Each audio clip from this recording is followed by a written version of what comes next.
Bismillahirrahmanirrahim. Assalamualaikum warahmatullahi ta'ala wabarakatuh. InsyaAllah pada hari ini kita akan belajar pelajaran adab. Jadi pelajar-pelajar boleh buka buku adab, buku teks adab, muka surat 57. Tajuknya ialah Adab dengan Al-Quran. Ini amalan harian kita, ya. Sebab setiap hari kita akan baca Al-Quran, kan? Okey. Ataupun kita akan baca qiraati, kan? Jadi pelajar-pelajar boleh buka muka surat 59. Adab membawa dan menyimpan Al-Quran. Apa adabnya? Iaitu yang pertama, membawa dan menyimpan Al-Quran dalam keadaan suci dan berwudu. Jadi bila kita nak membawa Al-Quran, bila kita nak simpan Al-Quran, bila kita nak pegang Al-Quran, mesti kita kena berwudu. Mesti kita kena suci daripada kotor. Jadi kena pastikan berwuduk sebelum pegang Al-Quran, sebelum nak simpan Al-Quran. Yang kedua, pegang dengan tangan kanan. Tak boleh pegang dengan tangan kiri. Yang ketiga, simpan di tempat yang bersih. Tak bolehlah simpan di tempat yang kotor, yang ada najis. Okey. Dan yang keempat, letakkan Al-Quran di tempat yang tinggi. Al-Quran kena letak tempat yang paling atas. Kita kena muliakan Al-Quran. Kita tak boleh letak Al-Quran dekat bawah, dekat sama taraf dengan punggung kita, letak dekat kaki dan sebagainya, macam mana kita buat dekat buku-buku yang lain, tak boleh. Contoh bila kita nak susun buku pun, nak susun buku dan juga Al-Quran, maka kita kena letak Al-Quran yang paling tinggi. Tak bolehlah kita letak Al-Quran kat bawah, lepas tu kita letak buku bahasa Melayu, bahasa Inggeris, sejarah dan sebagainya. Tak boleh. Kena letak Al-Quran buku yang paling atas. Okey. Seterusnya, faedah menjaga adab membawa dan menyimpan Al-Quran. Apa faedah yang kita akan dapat bila kita jaga adab membawa dan menyimpan Al-Quran ni? Iaitu pertama, Allah Subhanahu Wa Taala mengasihi orang yang memuliakan Al-Quran. Maksudnya Allah Ta'ala akan sayang orang yang memuliakan Al-Quran, yang letak Al-Quran pada tempat yang tinggi, yang pegang dengan tangan kanan, yang bila nak pegang dia mengambil wuduk. Allah Ta'ala akan sayang mereka itu. Yang kedua, hidup diberkati Allah Subhanahu Wa Taala. Allah Taala akan memberi keberkatan dalam hidup dia. Yang ketiga, hati dan jiwanya bersih daripada sifat mazmumah. Apa itu sifat mazmumah? Sifat mazmumah iaitu sifat yang dikeji. Contoh dia berlagak, sombong, menunjuk-nunjuk dan sebagainya. Dan yang keempat, mendapat syafaat Al-Quran di akhirat kelak. Bila kita beradab dengan Al-Quran, kita muliakan Al-Quran, nanti di akhirat Al-Quran akan bantu kita balik. Al-Quran akan memberi syafaat kepada kita balik. Sebab di dunia dulu kita sangat memuliakan Al-Quran, kita sangat beradab dengan Al-Quran. Okey, seterusnya, akibat tidak beradab dengan Al-Quran. Apa akibat buruk apabila kita tidak beradab dengan Al-Quran? Iaitu yang pertama, hidup tidak diberkati Allah Subhanahu Wa Taala. Yang kedua, dimurkai oleh Allah Subhanahu Wa Taala. Allah Taala marah. Allah Taala tidak suka kepada orang yang tidak beradab dengan Al-Quran. Yang ketiga, hati tidak tenteram kerana telah melakukan dosa. Yalah, sebab kita tidak memuliakan Al-Quran. Kan? Sebab kita tak letak Al-Quran dekat bawah. Jadi itu sebahagian daripada dosa. Okey, baik. Seterusnya, adab sebelum membaca Al-Quran. Pertama, memakai pakaian menutup aurat. Semasa kita nak membaca Al-Quran, sebelum kita nak membaca Al-Quran, pastikan kita menutup aurat. Bagi perempuannya, pakai tudung, tutup aurat semua badan. Dan yang kedua, lelaki pula macam mana? Lelaki pula auratnya daripada pusat hinggalah ke lutut.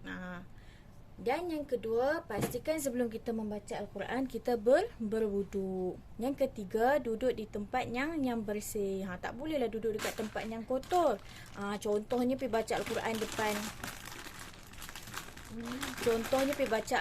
depan depan apa? Depan bilik air ke.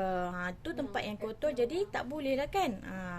Yang keempat, menghadap kiblat. Menghadap kiblat ni macam mana? Contoh kita solat kan. Kita solat mesti kena menghadap kiblat. Jadi, sebaiknya bila kita nak baca Al-Quran pun kita kena menghadap kiblat. Macam mana kita solat nak menghadap kiblat. Yang seterusnya, berdoa sebelum membaca Al-Quran.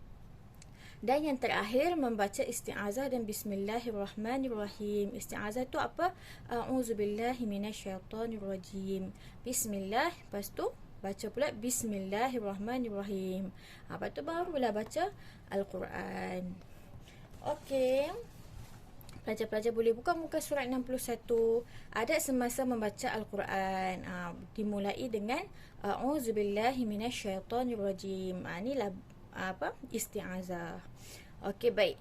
Adab selepas membaca Al-Quran. Apa adab yang kita kena jaga, yang kita kena buat selepas kita membaca Al-Quran? Tadi sebelum membaca Al-Quran, yang ni selepas membaca Al-Quran. Pertama, menutup Al-Quran dan berdoa. Lepas kita habis baca Quran, kita kena berdoa. Ada satu doa yang telah diajarkan kepada kita untuk kita baca selepas kita habis baca Al-Quran.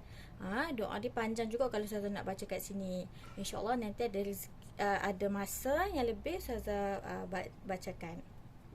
Okey, yang kedua, mencium dan mengucup Al-Quran. Bila kita habis membaca Al-Quran, kita kena cium Al-Quran tu.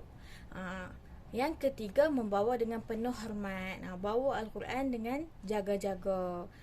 Pastikan tidak letak di bawah dan sebagainya. Dan yang terakhir, meletak Al-Quran di tempat yang sesuai. Letak Al-Quran di tempat yang tinggi, tempat yang bersih. Okey. Buka muka surat 62. Okey. Isti'azah, iaitu apa? A'udzubillahi minasyaitonirrajim. Macam saya cakap tadi lah, sebelum baca Al-Quran, baca A'udzubillahi minasyaitonirrajim. Kemudian bacalah basmalah. Mula-mula baca isti'azah A'udzubillahi minasyaitonirrajim. Kemudian bacalah basmalah, iaitu Bismillahirrahmanirrahim. Okey, seterusnya buka muka surat 63. Hukum membaca Al-Quran. Membaca Al-Quran merupakan kewajipan bagi semua Muslim. Semua orang Islam wajib baca Al-Quran. Kedua, Allah tidak suka orang yang tidak membaca Al-Quran. Ingat tu, Allah tak suka orang yang tidak membaca Al-Quran. Kita orang Islam kena baca Al-Quran. Okey, kalau tak pandai baca Al-Quran, tak tahu nak baca Al-Quran, wajib belajar. Yang ketiga, kita wajib mempercayai segala yang terkandung dalam Al-Quran. Dalam Al-Quran kan apa yang Allah kata, jadi kita kena percaya. Yang keempat, kita disunatkan memperbanyakkan membaca Al-Quran. Jadi kita sebagai orang Islam kena banyak baca Al-Quran. Lagi banyak baca Al-Quran, lagi Allah sayang kita. Okey, seterusnya perkara-perkara yang ditegas masa membaca Al-Quran. Apa yang kita tak boleh buat ketika kita nak membaca Al-Quran? Iaitu pertama, bercakap-cakap, bermain-main, makan dan minum. Sambil baca Al-Quran, makan dan minum. Lepas tu sambil tu juga ketawa, tak boleh. Jadi kalau kita buat benda-benda ni yang Ustazah cakap ni, itu bermakna kita tidak beradab dengan Al-Quran. Okey. Okey, kita dah selesai. Jadi pelajar-pelajar boleh buat latihan di muka surat 64. Okey, soalannya cari perkara-perkara yang ditegah ketika membaca Al-Quran. Okey. Kan? Bercakap, bermain, makan, ketawa, minum. Boleh cari dalam kotak ni mana dia. Boleh warnakan ataupun boleh bulatkan. Okey, ataupun lorek. Okey, selamat membuat latihan pada semua pelajar.